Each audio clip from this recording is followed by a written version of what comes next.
அறிவியல் கண்டுபிடிப்புகள் 1400 ஆண்டுகளுக்கு முன்பே திருக்குர்ஆனில் குறிப்பிடப்பட்டுள்ளன என்பதை அறிவீர்களா?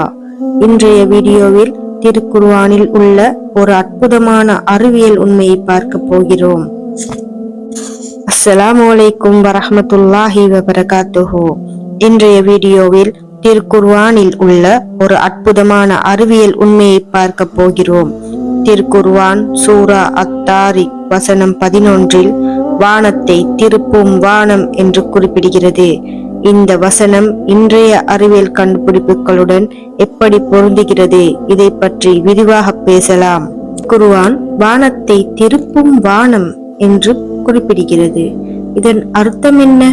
வானம் பூமிக்கு தேவையான பல விஷயங்களை திரும்ப தருகிறது. இதை இன்றைய அறிவியல் மூலம் நிரூபிக்க முடியும். மலை சுழற்சி. வானம் கடல்கள் மற்றும் நீர்நிலைகளில் இருந்து நீராவியை எடுத்து மேகங்களாக மாற்றி மழையாக பூமிக்கு திரும்ப தருகிறது. இந்த செயல்முறை இல்லை என்றால் பூமியில் உயிரினங்கள் வாழ முடியாது. அலைகள். வானம் நாம் அனுப்பும் ஒளி அலைகளை பூமிக்கே திரும்ப தருகிறது. இதனால்தான் ரேடியோ, தொலைக்காட்சி மற்றும் செயற்கைக்கோள் தொழில்நுட்பங்கள் சாத்தியமாகின்றன. வெப்பம் கட்டுப்பாடு. வானம் பூமியின் வெப்பத்தை சமநிலைப்படுத்துகிறது. அதிக வெப்பத்தை விண்வெளிக்கு திருப்பி அனுப்பி பூமிக்கு தேவையான வெப்பத்தை மட்டும் திரும்ப தருகிறது. இதை இன்னும் ஆழமாக பார்த்தோமேயானால் மலை சுழற்சி இன்றைய அறிவியல் மூலம் நிரூபிக்கப்பட்டுள்ளது. இந்த செயல்முறை இல்லை என்றால் பூமியில் உயிரினங்கள் வாழ முடியாது. ஒளி அலைகள். வானத்தின் ஒரு பகுதியான அயனோஸ்பியர் ரேடியோ அலைகளை பூமிக்கே திரும்ப தருகிறது. இதனால் தான் உலகளவில் தொடர்பு சாத்தியமாகிறது. வெப்ப கட்டுப்பாடு. வானம் பூமியின் வெப்பத்தை சமநிலைப்படுத்தி மனிதர்கள் வாழ்வதற்கு ஏற்ற சூழலை உருவாக்குகிறது. இந்த செயல்முறை இல்லை என்றால் பூமியில் வெப்பம் தாங்க முடியாத அளவுக்கு அதிகரித்துவிடும். இதுதான் ஆச்சரியமான விஷயம். இந்த அறிவியல் உண்மைகள் 1400 ஆண்டுகளுக்கு முன்பே திருக்குர்ஆனில் குறிப்பிடப்பட்டுள்ளன.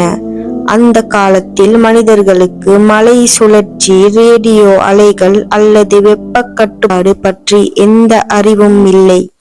எழுத படிக்க தெரியாத நபி முஹம்மது ஸல்லல்லாஹு அலைஹி வஸல்லம் அவர்களால் இதை சொல்ல முடியாது. இது திருக்குர்ஆன் அல்லாஹ்வின் வார்த்தை என்பதற்கு தெளிவான ஆதாரம். இன்னும் சிந்தித்து பாருங்கள். இன்றைய அறிவியல் கண்டுபிடிப்புகள் திருக்குர்ஆனில் உள்ள உண்மைகளை நிரூபிக்கின்றது. இது ஒரு தற்செயல் நிகழ்வு அல்ல. இது அல்லாஹ்வின் ஞானத்தின் அடையாளம்.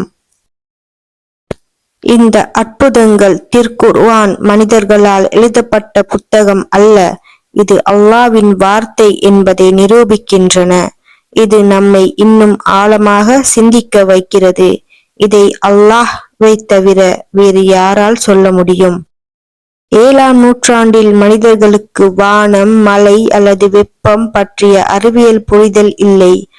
ஆனால் திருக்குர்ஆன் இந்த உண்மைகளை துல்லியமாக குறிப்பிடுகிறது. நபி முஹம்மது ஸல்லல்லாஹு அலைஹி வஸல்லம் அவர்கள் எழுத படிக்க தெரியாதவர்.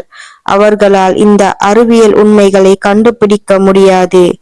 இது திருக்குர்ஆன் அல்லாஹ்வின் வார்த்தை என்பதை நிரூபிக்கிறது. குர்ஆன் என்பது கடந்த காலத்தின் புத்தகம் மட்டுமல்ல, இது எல்லா காலத்திற்கும் உள்ள புத்தகம்.